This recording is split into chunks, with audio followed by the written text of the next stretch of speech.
ভাতের সাথে মাছ খায় না এমন বাঙালি খুঁজে পাওয়া মুশকিল। আজ আমি মাছ ধরা, ভাগ করা ও গ্রামে নাভান নুসাইফার মজা করা এগুলো নিয়ে আমার ছোট্ট একটি ব্লগ।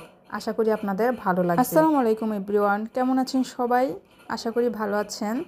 তো আজকে আমাদের এই ব্লগটা মাছ ধরা হলেও আমি এর মাঝে মাঝে ফেসবুকের কিছু নিয়মকানুন নিয়েও আলাপ করতে চাচ্ছি, কারণ আমরা সবাই এইগুলোর সাথে সাথে অ্যাপবি সম্পর্কে, অ্যাপবিতে কীভাবে কাজ করতে হয় এগুলো নিয়ে শুনতে অনেক বেশি পছন্দ করি বা আগ্রহ প্রকাশ করি।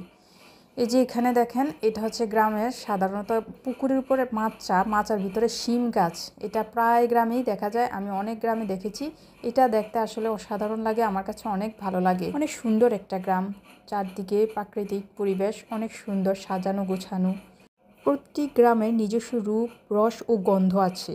আমার আপনার সবারই গ্রামকে ভালোবাসার মধ্য দিয়ে ওই রূপ রং ফুটিয়ে তোলা যায়।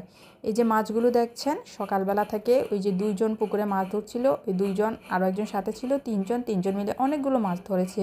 যদি আমি প্রথমে দেখি নাই, আমি প্রথমে 2টা মাছ দেখেছি মাত্র। প্রথমে আমি যেটা দেখাইছি আপনাদেরকে, একটা পাঙ্গাস, 2-3টা তেলাপিয়া। আমি ভাবছি সারাক্ষণ মাছ ধরছি, কী মাছ ধরছে। এখন তো দেখলাম না, মাশাআল্লাহ অনেক মাছ ধরেছে। বাঁশঝাড়টা দেখলেন, এটা হচ্ছে গ্রামের ঐতিহ্য। আসলে এমন বাঁশঝাড় এখন দেখা যায় না, একদমই দেখা যায় না, শুধু গ্রাম ছাড়া বা গ্রামের ঐতিহ্যই হচ্ছে এই বাঁশঝাড়গুলো।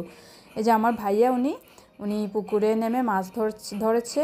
আমি যখন গিয়েছি তখন এই জালে মাছ আছে কিনা আপনারা দেখেন না, এটাতে তেমন মাছ নাই, কেন তার আগেই মাছগুলো ধরা হয়ে গিয়েছে। আমি একটু পরেই গিয়েছি। আমি যাওয়ার পরে মাছ আর তেমন ওঠে নাই, জালে তেমন ওঠে নাই। যেগুলো উঠেছে, যেগুলো ধরা হয়েছে, এগুলো অনেক আগেই। এটা হচ্ছে একদম গ্রামের সুন্দর একটা মনোমুগ্ধকর পরিবেশ। এই যে দেখেন অনেকগুলো মাছ, মাশাআল্লাহ কম না। এই জাল দিয়ে এতগুলো মাছ ধরেছে, এটা আসলে এই মাছগুলো এখানে পাঙ্গাস মাছ যদিও বেশি, পাঙ্গাস মাছটা অনেকেই খেতে চায় না, কিন্তু এটা কিন্তু ওই পুকুরে কিন্তু কোনো কিছুই মাছ চাষের জন্য যে বিষাক্ত জিনিসগুলো ওরা ব্যবহার করে, ট্যানারি না জানি কি, এগুলো আসলে এই মাছগুলোতে না একদম ফ্রেশ মাছ। তো আমি মাছ ধরা থেকে চলে আসলাম, মাছ ভাগটাক হয়ে গিয়েছে, আমি চলে আসলাম। এখন এখানে আমাদের উঠানে বড়ি পাড়া হচ্ছে। এই যে সুন্দর আমাদের বড়ি গাছে অনেকগুলো বড়ি ধরেছে, কিন্তু বড়িগুলো এখনও বড় হয় নাই, 1-2টা বড় হয়েছে, 2-1টা। নুসাইফা বড়িগুলো দেখে ও বড়িগুলো অনেক দুষ্টমি করছে, ওর ভাই বোন দুজনে অনেক দুষ্টমি করছিল। তো আমি যেটা বলতে চাচ্ছিলাম, আসলে এফবিতে আমি যেটা দেখছি, আমি এতদিন আমি কাজ করে যেটা বুঝতে পারছি, সেটা হচ্ছে আসলে কমেন্টস করাটা জরুরি। আমি ভিডিও ছেড়ে সাথে সাথে কমেন্টস করি, আগে পরে অনেকগুলো কমেন্টস করি, তখন আমার ভিডিওর ভিউও বাড়ে, কমেন্টসও বাড়ে। এই কথাটা একদম 100% সত্যি। সব আপুরা ভাইয়ারা যেটা বলে, আসলে এটা অনেক সত্যি কথা। তো অনেক বলি কি, আপনারা ভিডিও ছাড়ার আধা ঘন্টা আগে পরে যদি থাকা সম্ভব হয় না, আসলে আমিও পারি না তেমন একটা থাকতে, কিন্তু যদি থাকা যায় আপনার ভিউ বাড়বে, আপনার কমেন্টস অবশ্যই বাড়বে। আমি এটা একদম প্র্যাকটিক্যালি প্রমাণ এটা।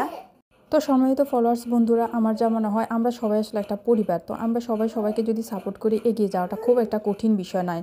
কমেন্টস করবেন সবাই। আমি ভিডিও শেষ পর্যায়ে চলে আসছি। এই পর্যায়ে আমি এতটুকুই বলতে চাই, আমাকে এবং আমরা যারা এফবিতে কাজ করছি, আমরা সবাইকে সহযোগিতা যদি করি, তাহলে অবশ্যই আমরা সামনের দিকে আগাতে পারবো। লাইক, কমেন্ট, শেয়ার যেটা করা যায়, যাকে যতটুকু পারা যায়, হিংসা না করে আমরা একজন আরেকজনকে এগিয়ে নিয়ে যাই।